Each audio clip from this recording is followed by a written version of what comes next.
Joining me now from Albany is Governor Kathy Hochul. Governor, thanks for making time for us in Syracuse. Thank you. Glad to be on the show. You've decided that masks can come off in schools starting on Wednesday. What's with the specific timing? Why not today?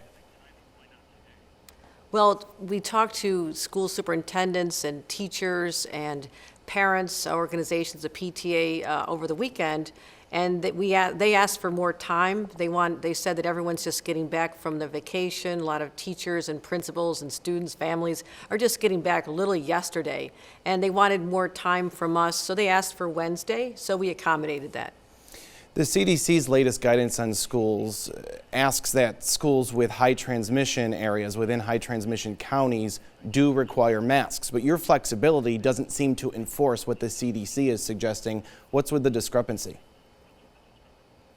Well, I wouldn't call it a discrepancy. I would say that we encourage those counties to take the steps toward keeping masks if that's their prerogative. That is their prerogative. And so I represent 20 million people across a diverse state. It'd be very complicated for us as a state to do it county by county, but the vast majority of counties in the state of New York fit that low to medium threshold that the CD spoke about. In some of our higher areas, we're working closely with them, but you look at the North Country, for example, it is still, it's percentage-wise it's high, but in terms of the number of people affected, it is still very small. So we're encouraging those counties to use the discretion that they've been given, but overall we wanted to have an approach that gave that local flexibility, or even individual parents. I mean, parents who have children with compromised health systems, immunosystems, or asthma, for example, they just want to protect their kids even more. We're saying go ahead and wear the mask. There's no one stopping you from doing that starting on Wednesday.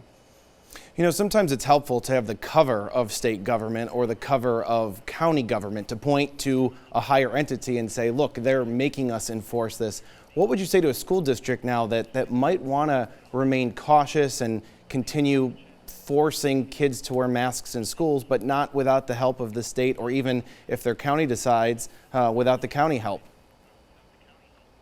Well, the state has provided that since my first day in office 6 months ago this week, and we knew that as we were heading into the September school year that there was a lot of anxiety about children going back into school, and there was talk that people wanted to continue the remote learning. I said no. I said we have to get the children back in school. It helps the parents, it's better for teachers, but most of all, it's better for the children to have that in-person learning. And the only way I felt comfortable doing that was saying we need masks during the school year up until such time as the numbers come down dramatically. Even in the fall, we thought we were in a better place, and then Omicron hit so hard back in December, and we've now had a 99% drop since January 7th. January 7th, we had 90,000 positive cases in the state of New York.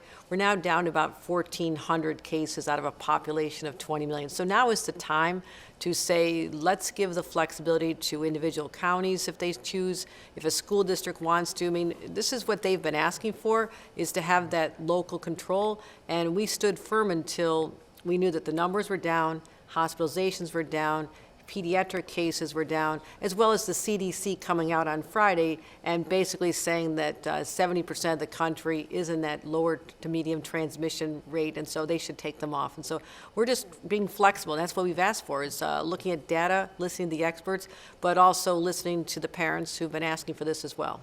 Oswego County is a local county that the CDC determines is high transmission, and it sounds like the health department is going to allow students to take off the masks, and it sounds like schools are allowing students to take off the masks. What would you say to parents who might be sending their child with their own mask but into a maskless majority classroom?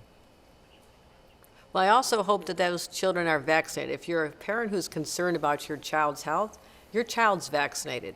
And New York State has the highest rate of vaccination in the whole country for children. We're proud of that. We worked hard to get the messaging out. We're talking to pediatricians to talk to their patients about getting vaccinated.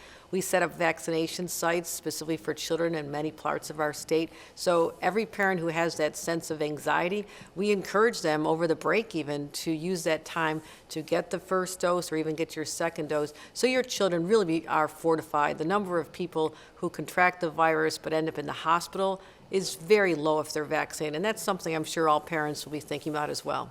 Governor, you're a mother and soon-to-be grandmother. Congratulations, by the way. If you had school-age children, and when you have school-age grandchildren, if that were today, would you decide as a mom to continue sending your child to school with a mask?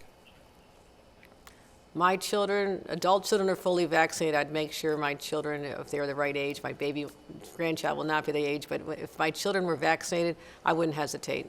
I would say that now is the time the mask can come off. Again, if we start seeing cases, change in circumstances, another variant comes, I will retain the flexibility as the governor of the state of New York. But at this time, I would say it's all right if your children are vaccinated for sure. If they're not, I would encourage the mask wearing. But again, I'm leaving it up to the individual parents to make those decisions starting on Wednesday. All right, Governor Kathy Hochul, soon to be grandmother Kathy Hochul, thank you so much for making time for the city of your alma mater, Syracuse. Thank you so much. Yes, indeed. Go Orange. Thank you. Bye-bye. Thanks, Governor.